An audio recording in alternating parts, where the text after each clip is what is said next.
ಕರ್ನಾಟಕ ರಾಜ್ಯದ ಸಿದ್ದರಾಮಯ್ಯ ಬಗ್ಗೆ ಈ ಎಷ್ಟೊಂದು ಭಾಳ ಮಾತಾಡಕತ್ತೀರಿ. ಸಿದ್ದರಾಮಯ್ಯ ಹಿಂದೂ ವಿರೋಧಿ ಅಂತೀರಿ, ಸಿದ್ದರಾಮುಲ್ಲಾ ಖಾನ್ ಅಂತೀರಿ.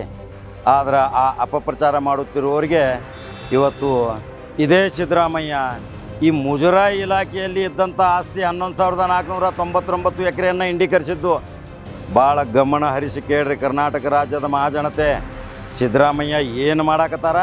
ಸಿದ್ದರಾಮಯ್ಯ ಹಿಂದೂ ವಿರೋಧಿ ಅಂಥೇಳಿ ಏನು ನೀವು ಬೊಂಬಾಟ ನಡೆಸಿದಿರಲ್ಲ, ಇದಕ್ಕೆ ಸ್ಪಷ್ಟ ಉದಾಹರಣೆ ಮುಜರಾಯಿ ಇಲಾಖೆಯಲ್ಲಿ ವಿಂಗಡಣೆ ಆದಂಥ 11,499 ಎಕರೆ ಜಮೀನನ್ನು ಇವತ್ತು ಅದೇ ಮುಜರಾಯಿ ಇಲಾಖೆಗೆ ವಶಪಡಿಸಿಕೊಂಡಿದ್ದು ಮಹಾಸಾಧನೆ ಅಲ್ರಿ.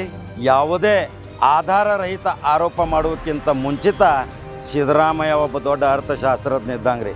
15 ಬಜೆಟ್ ಮಾಡಿ ವಿಶ್ವ ದಾಖಲೆ ಮಾಡ್ತಾನೆ ಕರ್ನಾಟಕದಾಗ. ಇಂಥ ಸಿದ್ದರಾಮಯ್ಯ ಬಗ್ಗೆ ನೀವೇನಾದರೂ ಡ್ಯಾಮೇಜ್ ಮಾಡಲಿಕ್ಕೆ ಹೋದರೆ ರಾಜ್ಯದ ಜನತೆ ಸುಮ್ಕೊಂಡೋದಿಲ್ಲ. ಹಿಂದೂ ವಿರೋಧಿ ಅನ್ನೋರಿಗೆ ಇದೊಂದು ಸಂದೇಶ.